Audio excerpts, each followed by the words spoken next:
RedKey. This is Laura Pierson. I'm the new DAS at the West office, and I'm just thrilled to be part of the group. And I'm joining you today. Sorry, you can't see me very well. I'm joining you today for this morning's live video, and I'm actually going to be reading probably mostly from my notes. Please forgive me for that, but I'm a little bit nervous, and it usually goes better if I have notes and I read from them. I want to talk to you a little bit this morning about being perfect or trying to be perfect. And as many of you know, my background is in social work. I've been a school social worker and a parent educator, and I also have 3 kids. So a lot of my perspective comes through this lens. And one of my favorite parenting quotes is from Jill Churchill. And she says, "There's no way to be a perfect mother, but there are a million ways to be a good one." Part of being a parent is just showing up. There's so many things that we can do that matter, but none of them requires perfection. And the same can be said for real estate.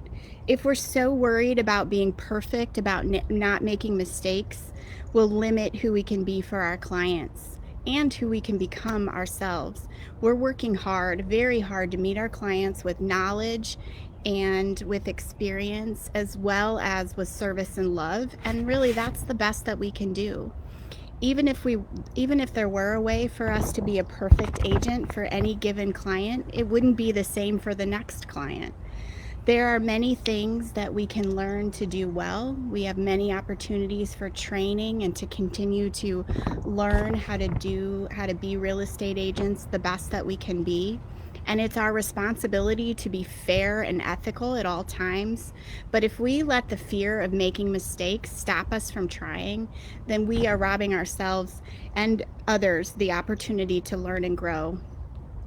I really have found that each experience, especially the hard ones, prepares us to serve the next client even better. We become better based on the things that we do wrong. And when we show grace to ourselves and others in the face of mistakes, then we work together to move the needle forward. I want to end with a story. When I first got into real estate, it was because I was recruited by a friend to join her team. And the experience was just not what I expected it to be. She turned out to be very difficult for me to work with. And part of the reason was that on her team, I became afraid to make mistakes. I left the team after 3 months and became an independent agent. And it took me about 6 months to go under contract with my own clients. And for this deal, my co-op agent was actually Terry Nicely. And I represented the buyers and had made some mistakes in writing the contract. Terry was really helpful to me in that process. And when I spoke to her, I apologized and I said, "I'm fairly new and I'm sorry about the mistakes." Terry responded to me and she said, "Oh, that's okay." She said, "I've been doing this for 14 years and I still make mistakes." Terry had no idea. She had no way of knowing, really, at the time, how significant it was for her to respond to me that way. I have been through a lot. I was really struggling. I was trying to make it. And I can still remember where I was when I had that phone conversation with Terry, where she said, "You know what? You're fine." She taught me that none of us is perfect. I'm never going to be a perfect real estate agent, and that's okay. We're not perfect, but if we keep showing up and doing our best to learn and grow, then we will be the really, really good agents that our clients need.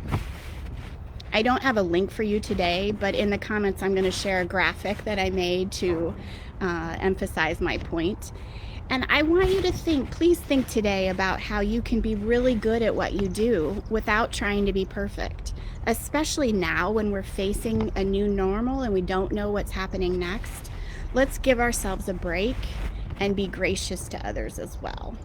I hope you guys have a great day today, and thank you for all that you're doing and all the ways that you're adapting to this, what we are calling this new normal. Have a great day.